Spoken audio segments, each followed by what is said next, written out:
Hello friends, welcome to Study Made Easy with Parul. Today we are going through the chapter Power Sharing in just few minutes, and believe me, it's going to be really easy. Please like, share and subscribe and keep watching my more videos for better understanding. Now what is power sharing?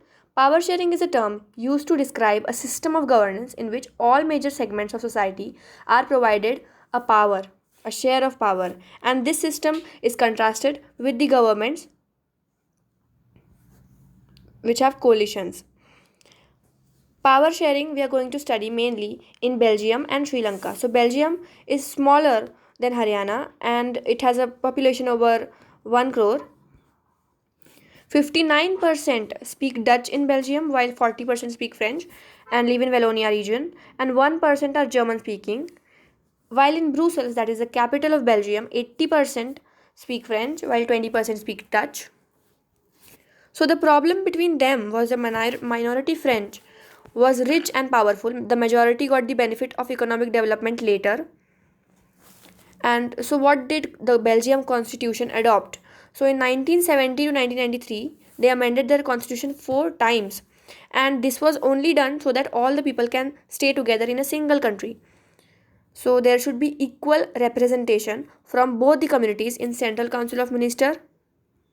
The majority Dutch adopted this for the whole state because the minority French adopted it for the Brussels.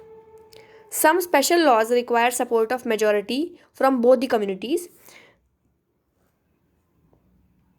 Now the Belgium model for power sharing has also Brussels has a separate government with equal representation from both the communities. Now what was better in Belgium model? That though it was complex, the model has worked so far well and it avoids civic strife between the two communities. While what happened in Sri Lanka was totally opposite. So it has the same population to over 2 crore and it is same as Haryana. It's just a few kilometers away from Tamil Nadu. It has 74% of Sinhala speakers and 18% of Tamil speakers. There were Sri Lankan Tamils as well as Indian Tamils, and 7% is of Christian speaking population. Now, Sri Lanka adopted majoritarianism.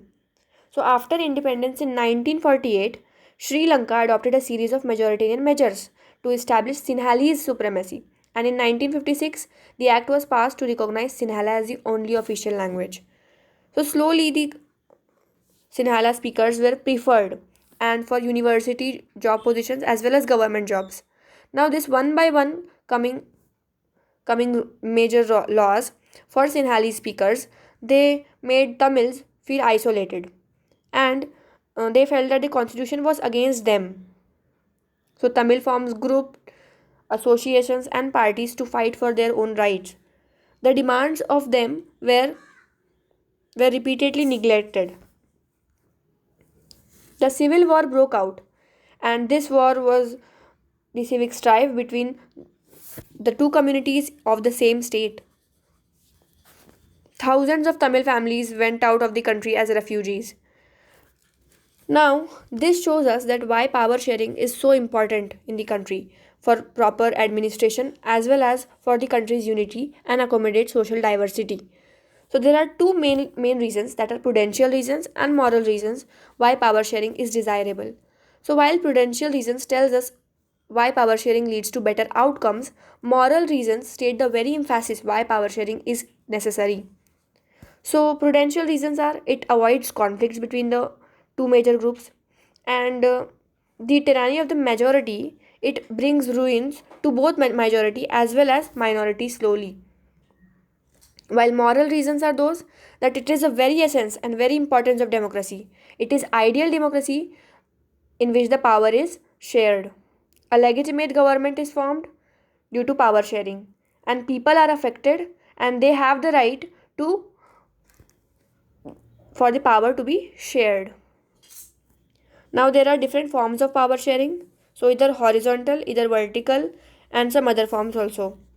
So horizontal, in which there is a check and balance form of government, that is judiciary, executive as well as legislative, and vertical form of government in which the central government, state provincial government or local government In India, we have the third tier also.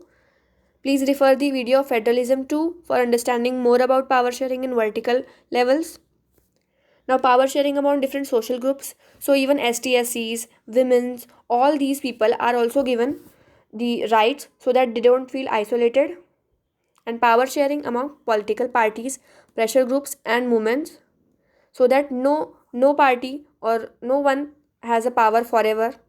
The power does not remain in single hand.